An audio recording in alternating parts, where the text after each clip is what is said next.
Alright, we're gonna do something that I've probably done far too many times. We're gonna talk about a horror movie that nobody gives a shit about.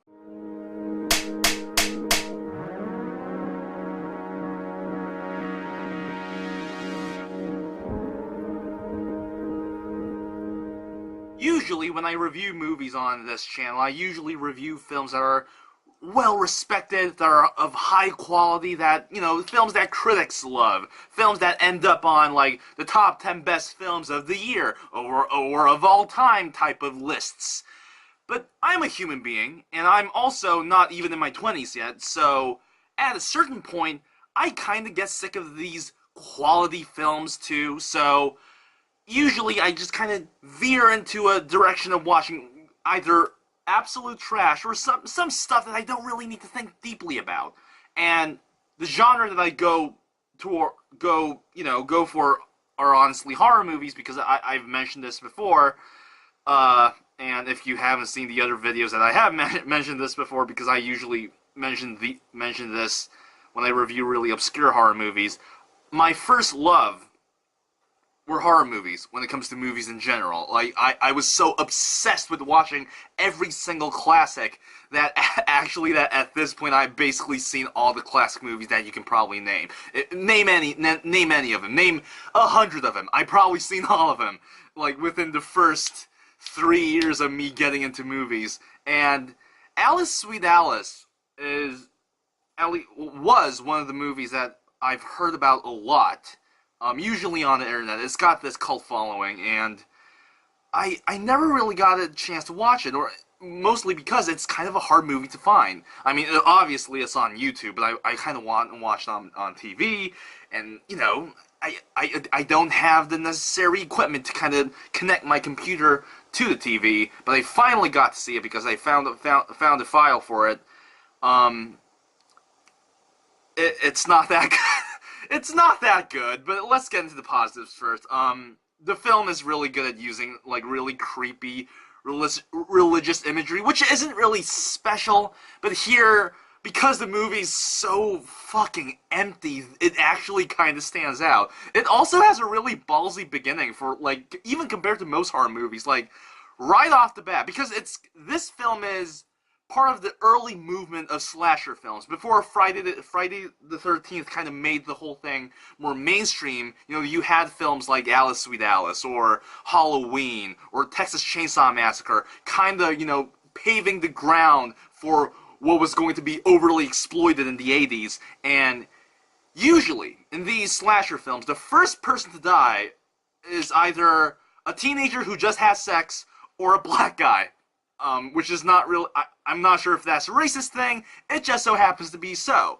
And in this movie, unlike those films, unlike those predictable bullshit movies, they kill a little girl.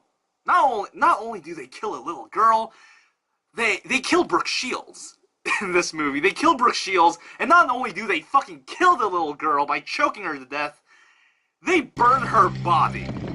And I was kind of blown away by it, because I've never seen a slasher film start out like this. It's such a huge deal, man. Like, how can you top this? How can you possibly top killing a little girl, then burning her body in a church? In a fucking church! Yeah, it's got that great beginning. The cinematography is... It's got this immediacy in the horror scenes where the killer is actually running around, and because it has this immediacy, it adds a sense of movement, and because it adds a sense of movement, it builds more tension. And I just gotta say this: directing wise, the film is done well. It's really the script that's the problem. And some of the more early modern aesthetics of horror movies are used well in this film, like the creepy masks, which will be exploited throughout the 80s, and then you got, like, the children singing in a dreamy, hazy way in the background, kind of, bringing this eerie mood to the whole thing. And then the film's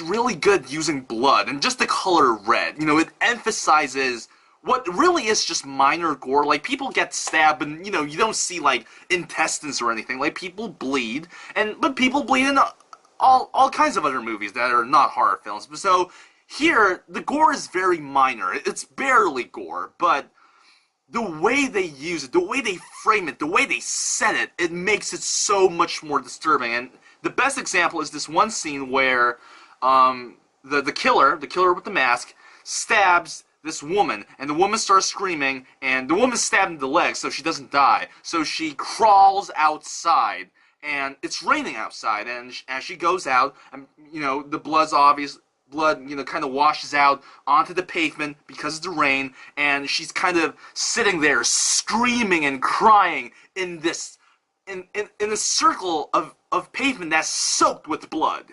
And the way it's set, the way the color just kind of the way it lights up on the pavement actually makes this whole thing seem much more violent, and it becomes a much more effective scene overall. And that's about it when it comes to the good things about the movie. And I am going to shit on this movie from now on. The acting is terrible. Even for a horror film, the acting is so bad. It's not even cheesy, It's the best way I could describe it is that it's kind of soap opera acting, It's kind of beyond being cheesy. It's so beyond being cheesy that it eventually kind of feels cheap. It feels so fake and plastic. Every single line delivery just feels off. You have this feeling that they're acting. You're never convinced that they're actual people. They're actors reading a script. It's so obvious. It's also got this really manipulative and over-the-top beginning that doesn't really fit the rest of the movie. So, because in the beginning, this mother's really she kind of prefers the Brooke Shields' daughter, and she doesn't really care about Alice, the older daughter. But the second the Brooke Shields' daughter dies, she's suddenly, filled with love and caring for this Alice girl. And, suddenly it doesn't fit the movie at all. It fits the rest of the movie. That sense of caring for Alice does fit the rest of the movie.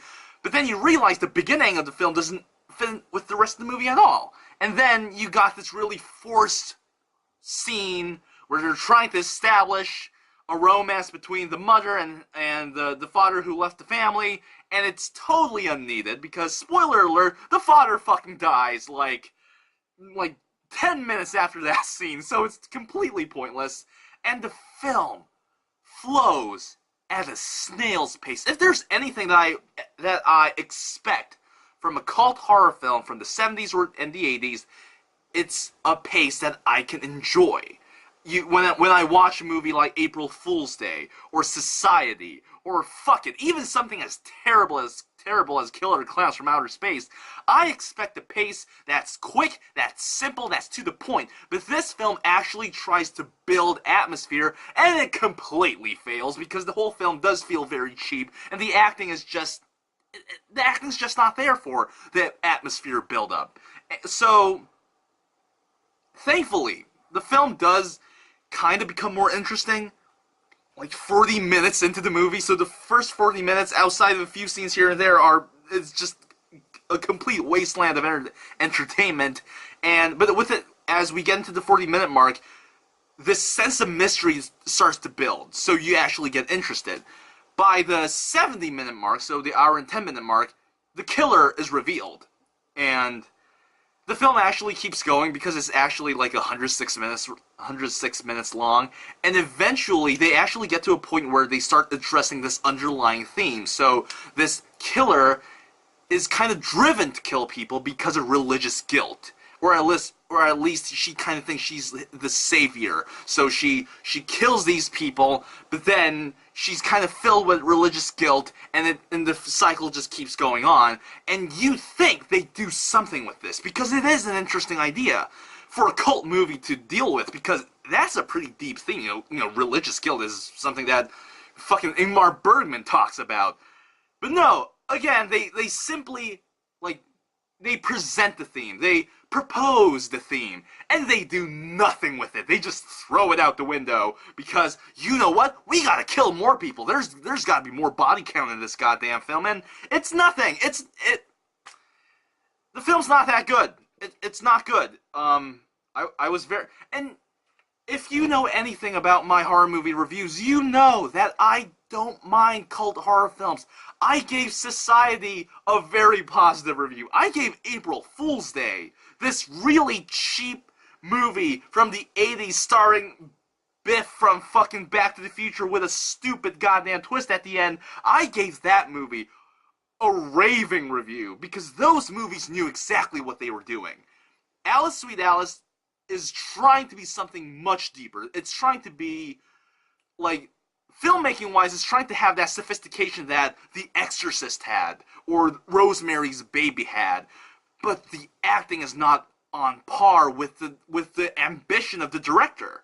So the film kind of falls flat because it just kind of falters this awkward line. So yeah, that was the review. If you want to see it, why not? Just watch it, I guess. I don't control. I'm not Anthony Fantano. I'm not that powerful of a critic. And hey, if you disagree with me, write something in the comments. That's usually what happens. So yeah, Alice Sweet Alice. Didn't really like it, but bye.